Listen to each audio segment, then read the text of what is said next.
BJP में नंद के आनंद भयो, नेताजी के कितने रंग। चटखारे से लबरेज ये सवाल आमजन के बीच अक्सर आते ही रहते हैं और जब जब ऐसा सवाल आता है तब तब चर्चा होती है कि भाई आखिर ये क्या हो रहा है, नेताजी ये क्या करने लगे। बिल्कुल ऐसे ही एन रायपुर दक्षिण विधानसभा उपचुनाव के बीच जब एक पूर्व राज्यसभा सांसद, पूर्व कांग्रेसी और फिलहाल बीजेपी के नए सदस्य बने एक नेताजी प्रकट हुए तो चर्चा ही छिड़ गई कि वो देखो बीजेपी में नंद के आनंद भयो। देखिए ये खास रिपोर्ट। औ नहीं सईबो बदल के रहीबो, बीजेपी का ये नारा करीब साल भर पहले खासकर विधानसभा चुनाव में काफी गूंजा और जब चुनाव हुए तो वास्तव में काफी कुछ बदल गया।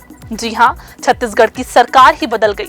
इससे ठीक साल भर बाद आदिवासी बहुल छत्तीसगढ़ की राजधानी रायपुर में इन दिनों उपचुनाव हो रहे हैं।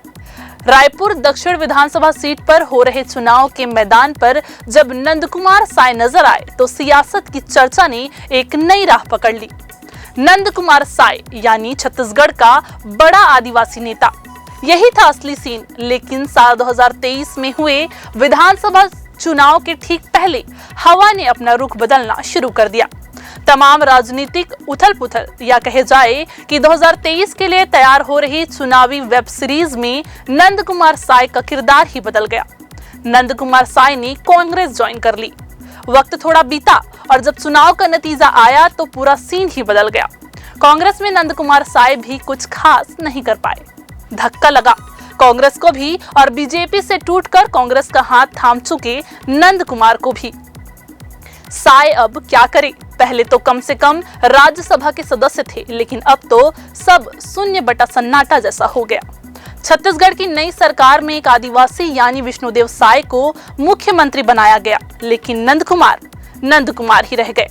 ऐसे में बीजेपी की सदस्यता अभियान ने जरूर नंद कुमार के लिए संजीवनी का काम किया है। कुछ दिन ठल्हा रहने के बाद करीब 2 महीना पहले यानी कि सितंबर में ही नंद कुमार साय ने फिर से बीजेपी की सदस्यता ले ही ली। छत्तीसगढ़ में बीजेपी का सदस्यता अभियान लॉन्च हुआ तो साय ने इसी रास्ते से एंट्री मारकर बीजेपी की ऑनलाइन सदस्यता ले ली।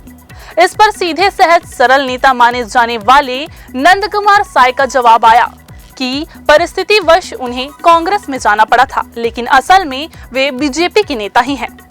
बीजेपी वाले यही नंद कुमार साय अब रायपुर दक्षिण विधानसभा उपचुनाव के मैदान पर सुनील सोनी का प्रचार भी कर रहे हैं, जिसका वीडियो काफी ज्यादा वायरल हो रहा है। इस वीडियो से पता लगता है कि नंद कुमार के आने से भाजपाई कितनी आनंदित है। देखा आपने, राजनीति के रंग शायद ऐसे ही होते हैं। कहा भी जाता है कि राजनीति में ना कोई किसी का स्थायी दोस्त होता है और ना ही दुश्मन। बहरहाल नंद कुमार साय के बारे में वर्तमान में ये कहना गलत नहीं होगा कि दिल दुखा है लेकिन टूटा तो नहीं, उम्मीद का दामन है छूटा तो नहीं। ऐसे में अब जिसे जो कहना है कहे, जिसे जो समझना है वो समझे। भाजपा में तो नंद का आनंद भरपूर है, ये साफ साफ देखा जा सकता है। हमारी इस खास पेशकश में फिलहाल इतना ही। देश दुनिया की बाकी तमाम खबरों के लिए बने रहिए CGN लाइव के साथ, क्योंकि इसमें है क्रेडिबिलिटी और कवरेज भी। नमस्कार।